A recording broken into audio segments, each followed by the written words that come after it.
Hey guys, so today I'm back with another video, book review video. I'm going to be reviewing another book. This one is called The Curious Incident of the Dog in the Nighttime by Mark Haddon.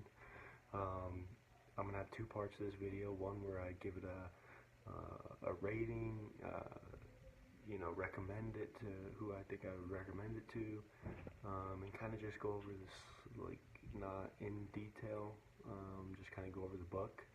And then I'm going to have a second part where I go in detail and give some spoilers.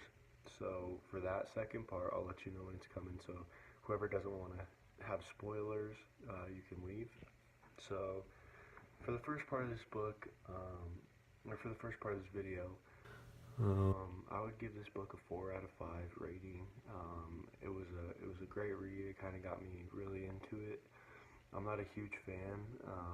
Well, I guess I haven't said it yet. This book is kind of like a mystery book.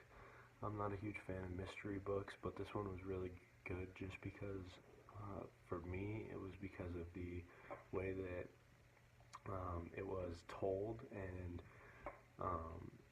just the narration of the book was very good and different, and I really like kind of just different. So this book is kind of follows a boy named Christopher. He's 15 years old. He has they don't really specify what it is, but he kind of has this disorder where he's very smart and very talented in school, but he can't connect with people, and he has a hard time just being social. And he doesn't understand people very well. And it follows him through a mystery, multiple mysteries, I guess. I'm not going to give them away in this first part. But it's just a great read, and I don't want to give anything away in this first part. But it follows just his journey through, kind of growing up. And learning how hard life is, I guess, to put it in non-spoiler terms. I would recommend this book to anybody who loves a mystery, and I think it would be a good high school or above level reading for anybody that loves mystery. Alright, so now I'm getting into the second part, where I'm going to be talking about in depth about what happens and maybe some spoilers. So if you don't want spoilers, then you should probably leave.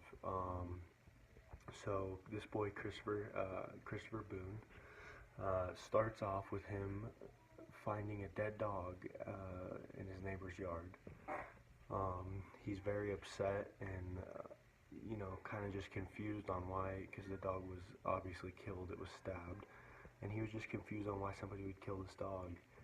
And it kind of just goes through, he wants to solve the mystery of who killed this dog. And now his father, Ed Boone, he's a great father to Christopher. He specializes to Christopher's needs. Whatever he needs, he's there for. But he's he keeps his emotions inside. He doesn't like to show Christopher his emotions because Christopher wouldn't understand. And Christopher's mother is presumably dead from a heart attack, is what Ed Boone told Christopher. His mother died from a heart attack when 2 years before the story. It goes through how Christopher was very confused. He wanted to go see his mother while she was in the hospital, because his father was telling him that she was in the hospital and then eventually died from a heart attack. And as Christopher goes through trying to solve the mystery of who killed the dog, going from neighbor to neighbor, asking and trying to investigate, his father gets very upset with Christopher for really, at the time, you couldn't tell, there was no reason for him to get mad at Christopher. But yet he was, for no reason. And yet, Christopher ends up finding out that his father killed the dog because his neighbor he wanted to kind of build a life with this neighbor, but she wasn't in it. They got into a heated argument about it, and all of his uptight emotions kind of just, came out, and he killed the dog because of it. Christopher also ends up finding letters from his mom written to him in his father's closet. And he's very confused and upset that he found out that his father lied to him about his mother being dead.